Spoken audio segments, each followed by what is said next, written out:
ሚኒስተር ጉዳያት ወጻኢ አቶ ዑስማን ሳልሕ ንአብ ኤርትራ ዝመደበሮም አምባሳደራት ዲፕሎማስያታትን ወከልቲ ቤት ጽሕፈት ሕቡራት ሃገራት አብ ኤርትራ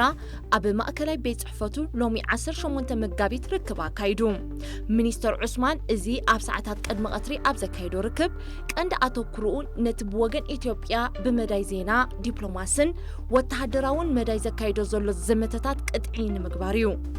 ሚኒስተር ዑስማን ኤርትራ ንኩናት ትዳሎ አላ ብምባል بوجن إثيوبيا زوهاب زلوا زمتات حسود كم زخونن نت بكوميشن دوب زتوهبه أيادي وسانة بمخبار سراويت إيرترا أب أهجراوي حقي أفلت أزر خبردوباتو كم زلوا نتوم دبلوماسيات أرديهم مينستر عثمان بقندو نت زيناوي زمتات زقصقصو بتحتو خوينم زوجو هاورون زلوا اتوم حافظتا ناي ويان زلوا من كساب ناي سرعت مقيار زخيد مدب اب إيرترا زلوهم عياشو زنبدبد كم زخونه بزرزر حبيروم نوعل بريتوريا عملكيتو اب زهابو حبريتا دما مينستر عثمان وعل بريتوريا بقندو نوشطاوي غدايات إثيوبيا زملكتيو بمبال زامن منግስቲ ኤርትራ ኣብዚ ጉዳይ እዚ ዝኾነ ምትእትታዋት ናይ ምግባር ሸውሃት ከም ዘይብሉ ኣረዲኡም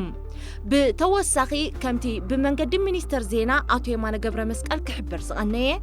ኣብ ውሽጣዊ ጉዳያት ሕወሓት ንዘሎ ግርጭታት ምትእትታው ናይ ምግባር ኤርትራ ባዶ ድሌት ከም ዘለዋ ኣረጋጊጹም ኤርትራ ሉላዊት ሃገርያ ዝበለ ሚኒስተር ዑስማን በሓይሊ ኣፍደገ ባሕሪ ንምርካብ ብመንግስቲ ኢትዮጵያ ዝግበር ንሉላውነት ኤርትራ ዝጥሕስ ስጉምቲ ነቲ ቀይሕ መስመር ናይ መንግስቲ ኤርትራ ንምሕላፍ ከም ዝኾነ ኣብሪሁም ኣብዚ ሚኒስተር ዑስማን ሳልሕ ኣህጉራዊ ማሕበረሰብ ብሓፈሻ ውድብ ሕቡራት ሃገራት ባይቶ ጸጥታ ሕቡራት መንግስታት ኣሜሪካን ሕብረት ኤውሮጳን ድማ ብፍላይ ኢትዮጵያ ንእትወስዶ ንሃገራዊ ድሕነት ልኡላውነትን ግዝኣታዊ ሓድነትን ዝጥሕስ ስጉምቲ ክኹንንን ካብ ጎጉይ ቅማረ ክቁጠብን ተማሕፂኑም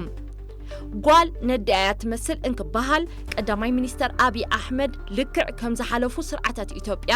ሃርጋፍ ናይ ባሕሪ ሸውሃት ብምሓዝ ንዘካይዶ ዘመተታት ንያቦታትኡ ንህዝቢ ኤርትራ ድማ ሓድሽ ኣይኮነን ስለዚ ተመሳሳሊ ጌጋ ንኸይፍጸም ሚኒስተር ዑስማን ኤርትራ ሰራዊታ ኣብ መሬታ ከም ዘሎ